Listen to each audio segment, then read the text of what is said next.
வாழ்க வளமுடன். இன்றைக்கி ஆடி அமாவாசை இல்லைங்களா, ரொம்ப விசேஷம். இன்றைக்கி வாழைக்காய் வறுவல் தான் எங்கள் வீட்டில் செய்ய போகிறோம். அதுமாதிரி இன்னும் 2-3-4 காய்கறி கண்டிப்பாக மேக்ஸிமம் செய்யணும். அவுத்திக்கீரை இருக்கணும், பிரண்டை இருக்கணும், பலாக்கொட்டை அது மாதிரி செய்யலாம், பாவக்காய் செய்யலாம். இந்த டிப்பு உங்களுக்கு யூஸ்ஃபுல்லாக இருக்கும்னு நினைக்கிறேன். பிடிச்சிருந்தா லைக் பண்ணுங்கள், கமெண்ட் பண்ணுங்கள், ஷேர் பண்ணுங்கள். வாழைக்காய் வறுவல் தான். வாழைக்காய் இந்த அளவுக்கு சைஸை வெட்டி அரை கடை வேக வச்சு ஆற வச்சுருக்கோம். இதில் அரிசி மாவு, ஆல் பர்பஸ் மிளகாத்தூள், சோம்பு பவுடர், உப்பு, அப்புறம் பார்த்திங்கன்னா இந்த கொஞ்சோண்டு பெருங்காயம் அதெல்லாம் போட்டு மிக்ஸ் பண்ணி, கரம் மசாலா வேணுன்னா போட்டுக்கலாம், நான் போடலை. எல்லாம் சோம்பு போட்டிருக்கோம்ல, அதுவே போதும். நல்லா மிக்ஸ் பண்ணி வச்சுட்டு ஊறினோன்னு 5 நிமிஷத்தில் வறுத்தெடுத்துடலாம். சுவையான சூப்பரான காரசாரமான வாழைக்காய் வறுவல் ரெடி ஆகிடும். மசாலாலாம் போட்டு நல்லா பரட்டி வச்சுருக்கோம், ஊறிட்டே இருக்குது. வடைக்கு ஊற போட்டிருக்கோம். உளுந்து வடைக்கு தேவையான இன்க்ரீடியன்ஸ்லாம் பார்த்திங்கன்னா பச்சை மிளகாய், வெங்காயம் அரிஞ்சு வச்சுருக்கேன், கருவேப்பிலை, ஒரு பூண்டு பல்லும், ஒரே ஒரு இஞ்சி துண்டு மட்டும் நறுக்கி வச்சுருக்கேன். இல்லை பெருங்காயம் கொஞ்சம் போட்டுக்கலாம். இதை நம்ம அடமாவை அரைச்சிட்டு அதில் போட்டு மிக்ஸ் பண்ணிவிட்டு, நான் இஞ்சியும் பச்சை மிளகா மட்டும் மாவுலேயே அரைச்சிடுவேன். ஏன்னா குழந்தைங்க எடுத்து போட்டுருவாங்க, அதுக்காக. அது வடைக்கு ரெடியாக இருக்குது. இது மோர் குழம்புக்கு ரெடியாக இருக்குது. மோர் குழம்புக்கு பார்த்திங்கன்னா கடலைப்பருப்பு, துவரம்பருப்பு ரெண்டும் கலந்து கொஞ்சம் கொஞ்சம் போட்டுட்டு, அரிசி 1 ஸ்பூன், அரிசி, தனியா 1 ஸ்பூன், பச்சை மிளகா ஒரு 3, இஞ்சி துண்டு 1, பூண்டு 1, தேங்காய் ஒரு 2-3 பத்து அளவுக்கு, நமக்கு எவ்வளோ வேணுமோ குவான்டிட்டி அந்த அளவுக்கு தேங்காய் போட்டுக்கலாம். ஒரு நைஸாக அரைச்சி வச்சிடணும். இதுதான் மோர் குழம்புக்கு பேஸ், ஒரு திக்னஸ் கொடுக்கக்கூடிய, டேஸ்ட்டு கொடுக்கக்கூடிய ஒரு பேஸுங்க. இது தாளிக்கிறது அதுக்கப்புறம் பார்த்திங்கன்னா பார்க்கலாம். நம்ம இதை அரைச்சிட்டு வந்துடுறேன் நான். இப்போ நம்ம தேங்காயும் ஒரு 3 தேங்காய் பத்தளவு சின்னதாக கட் பண்ணி போட்டுட்டேங்க. நல்லா அரைச்சிட்டு பார்க்கலாம். இப்போ பாருங்கள், நம்ம தாளிப்பு கொடுத்தாச்சு. தாளிப்புக்கு காரம் 2 துள்ளி போட்டுருவோம். முக்கியமாக பெருங்காயம் கொஞ்சம் போட்டுக்கலாம், ஒரு 1/2 ஸ்பூன் அளவுக்கு பெருங்காயம். தக்காளி, ஒரே ஒரு தக்காளி கட் பண்ணி வச்சுருந்தோம். கருவேப்பிலை போட்டாச்சு. நல்லா பரட்டி வச்சுட்டு நல்லா வதக்கி வச்சுக்கலாம். தக்காளி கொஞ்சம் வதங்கினோன்னா நம்ம அந்த அரைச்சி வச்ச பேஸை கலக்கி தனியாக வச்சிட வேண்டியதுதான். அது பச்சை ஸ்மெல் போக நல்லா கொதிச்சிச்சுன்னா நமக்கு மோர் குழம்பு ரெடி. நல்லா வேகணும். தக்காளி எப்படி இருக்கட்டும். இதில் இப்போ நம்ம அரைச்சி வச்சதை ஊற்றிடலாம். ரொம்ப கட்டியாக இருக்குங்களா, இல்லை தண்ணி ஊற்றினாலே ஊற்றிடணும்.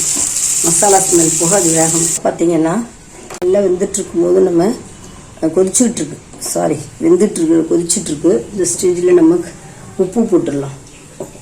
தேவையான அளவு உப்பு.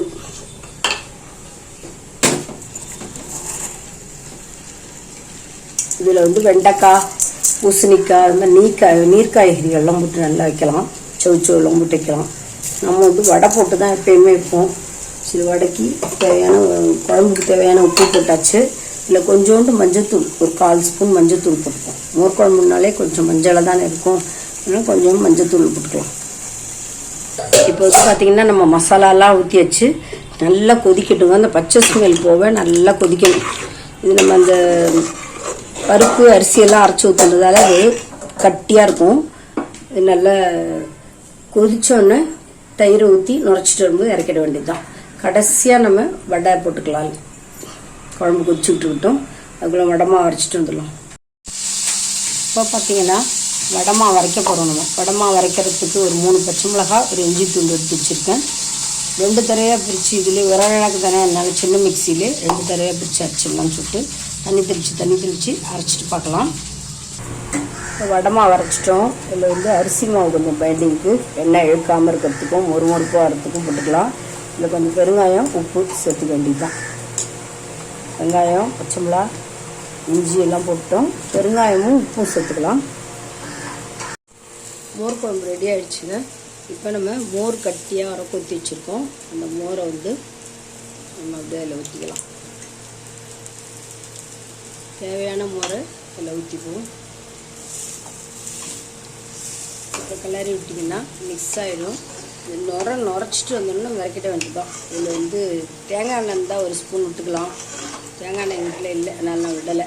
தேங்காய் எண்ணெய் விட்டிங்கன்னா நல்லா டேஸ்ட்டாக இருக்கும். இதில் மோர் ஊற்றியாச்சு. நல்லா நுரைச்சிட்டு இருந்தோன்னே மோர் குழம்பு ரெடி ஆகிடும். வடை சுட்டு அதுக்கப்புறம் போடும்போது பார்க்கலாம். பாயசத்துக்கு பார்த்திங்கன்னா என் கையால் 2 பிடி ஜவ்வரிசி, 2 பிடி பாசிப்பருப்பு. இது நம்ம பொன்முருவலாக நல்லா வறுத்துக்கணும். நெய் விட்டு நல்லா வறுத்துடணுங்க. வறுத்துட்டு வேக வச்சிடணும். முதல்ல அது வேகட்டும். வறுத்து வேக வச்சு பார்ப்போம். நெய் கொஞ்சம் ஊற்றிப்போம். போதும் நெய். இது வறுபடுற அளவுக்கு கொஞ்சம் நெய் 1/2 ஸ்பூன். அதுதான். இதை நான் வறுத்துட்டு பொன்முருவலானோன்னு சொல்கிறேன். இப்போ பார்த்திங்கன்னா எண்ணெய் காஞ்சிடுச்சு. வடை மாவும் அரைச்சி ரெடியாக இருக்குது. வடை சுட அரைச்சிடுங்க. இப்போ பார்த்திங்கன்னா வடை நல்லா புசு புசுன்னு சாஃப்டாக எம்மியாக வந்துச்சு. இது மோர் குழம்புல போட போகிறோம். அதனால் என்ன பண்ண போகிறோம், இப்படி எடுத்துகிட்டு டைரெக்டாக போட்டோம்னா குழம்பு நிறையா உறிஞ்சிடும். அதனால் இப்படி ஒரு பாத்திரத்தில் தண்ணி வச்சுட்டு அதில் போடணும். நம்ம டைரெக்டாக போட்டோம்னு வச்சுக்கோங்க, அப்படியே நிறைய தண்ணியை உறிஞ்சி குழம்பு கட்டியாகிடும். அதனால் எங்கள் பாட்டி அம்மாலாம் அப்படி தான் செய்வாங்க. அதனால் நானும் அதே செய்கிறேன். அப்போ செய்யும்போது தெரியாது, இப்போ நமக்கு தெரியுது. எல்லாருமே இப்படி தான் செய்யணும். இல்லைன்னா குழம்பு கம்மியாக போயிட்டு பத்தாது யாருக்கும். இப்படி போட்டால் தான் இதில் இருக்கிற தண்ணி அது உறிஞ்சிட்டு அதில் போய் குழம்பு உறிஞ்சாது. இப்படி போட்டோமா 1 நிமிஷம் டைம் கொடுப்போம். ஒரு நிமிஷம் கொடுத்தா போதும், நல்லா ஊறிடும். லைட்டாக ப்ரெஸ் பண்ணிவிட்டு மோர் குழம்புல போட்டுடலாம். லைட்டாக ப்ரெஸ் கொடுங்க. ரொம்ப அழுத்து செப்பையாகிடாம லைட்டாக அந்த தண்ணி எடுத்துகிட்டு மோர் குழம்பு போட்டுடலாம்.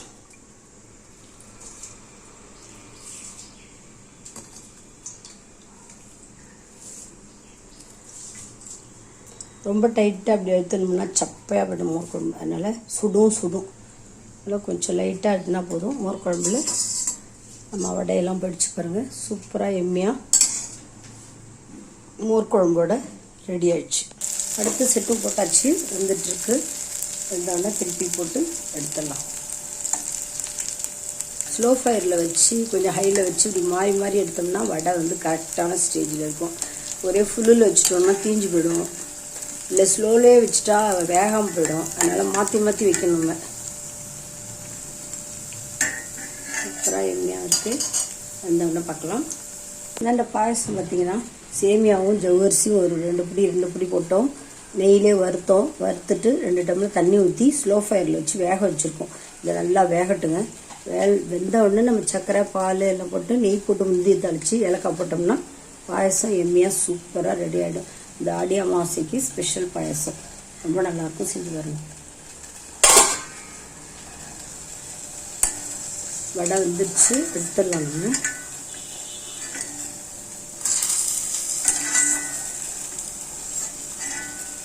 நம்ம தண்ணியில் போடும்போது அதில் இருக்கிற ஆயில் கூட கொஞ்சம் தண்ணியிலே போயிடுங்க.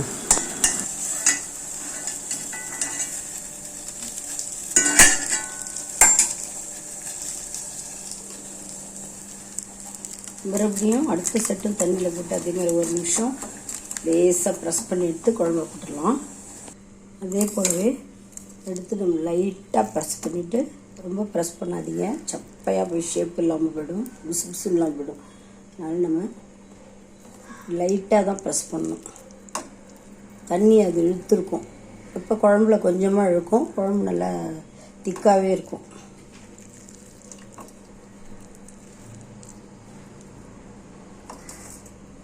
இந்த காலத்தில் எங்கள் பாட்டிலாம் இப்படி தாங்க செய்வாங்க. அவங்ககிட்டேருந்து கற்றுக்கிட்டு தான் எல்லாம். இப்போ மோர் குழம்பு ரெடி ஆயிடுச்சு. வடையோட சூப்பராக எம்மியாக மோர் குழம்போட ரெடி.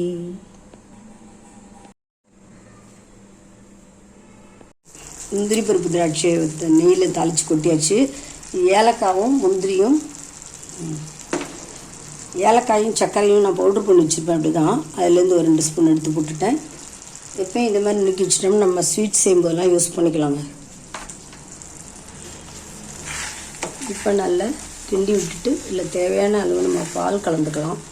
நெய் நிறையா வேணுன்றவங்க கூட இன்னொரு ஸ்பூன் நெய் போட்டுக்கலாம். நான் நெய் வறுக்கிறதுலே 1 ஸ்பூன் போட்டு வறுத்துருக்கேன். இன்னும் 1 ஸ்பூன் லாஸ்ட்டு இறக்கும் போதும் போட்டுக்கலாம். நம்ம இல்லை பால் ஊற்றிக்கலாம். 1 டம்ளர் அளவுக்கு பால் ஊற்றிக்கலாம். இல்லை பால் பவுட்ரு இருந்தால் கூட போட்டுக்கலாம். நீங்கள் மில்க் மேட் போட்டுக்கலாம், நல்லா டேஸ்டியாக இருக்கும். நான் 1 டம்ளர் அளவுக்கு பால் ஊற்றிக்கிட்டேன். இல்லை தேங்காய் பால் கூட அரைச்சி நீங்கள் சேர்த்துக்கலாம். இன்னும் சர்க்கரை போடலை. நம்ம நாட்டு சக்கரை போட்டாலும் போட்டுக்கலாம், ஜீனி போட்டாலும் போட்டுக்கலாம். நான் ஜீனி தான் போட போகிறேங்க. நான் இப்போ சக்கரை தாங்க போட போகிறேன். சக்கரை பார்த்திங்கன்னா இந்த குட்டி அழகால் 2 போட்டுப்போம். 1.5 போட்டால் கூட போதும். ரொம்ப தித்திப்பு வேணுன்றவங்க 2 போட்டுக்கலாம்.